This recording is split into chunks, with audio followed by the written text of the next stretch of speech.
Tous les caractères ne sont pas présents sur votre clavier, mais si vous souhaitez quand même les insérer, donc quel que soit ce caractère, sachez que vous pourrez le faire directement à partir d'Excel 2010. Donc pour accéder à ces différents caractères dans ce tableur, vous vous rendez en haut et cliquez ici sur l'onglet Insertion.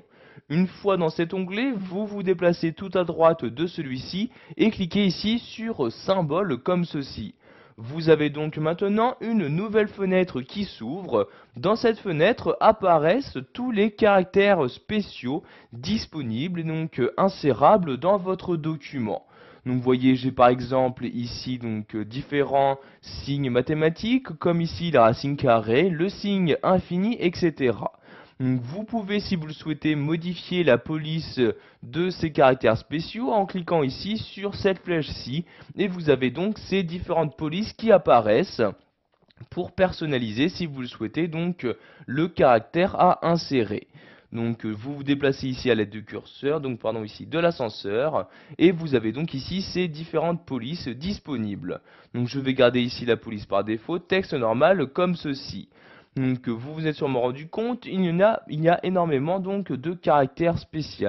C'est pourquoi vous avez la possibilité de les filtrer en sous-ensemble. Donc en cliquant ici sur cette flèche-ci, vous pourrez accéder à un sous-ensemble plus rapidement.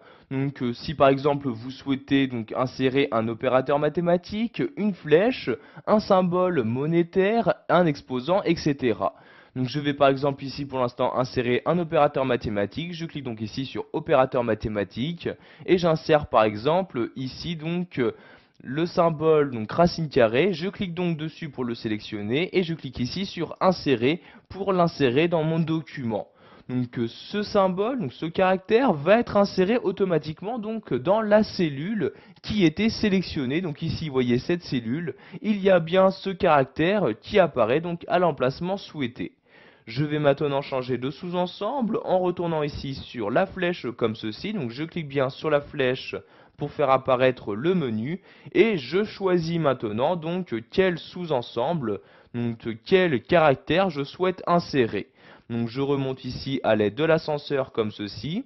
Donc vous avez ici les différents sous-ensembles. Donc par exemple ponctuation générale, je clique ici et apparaissent les différents caractères spéciaux correspondants.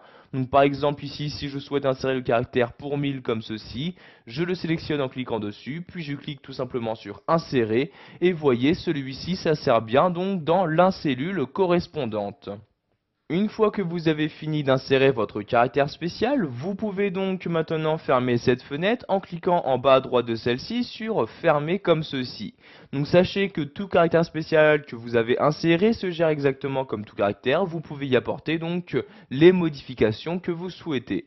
Donc pour le supprimer, je vais ici placer mon curseur après et appuyer sur la touche retour arrière de mon clavier et voyez le caractère vient tout simplement de disparaître. Voilà, vous avez appris dans cette vidéo formation à insérer des caractères spéciaux, donc caractères qui ne sont pas forcément présents sur votre clavier.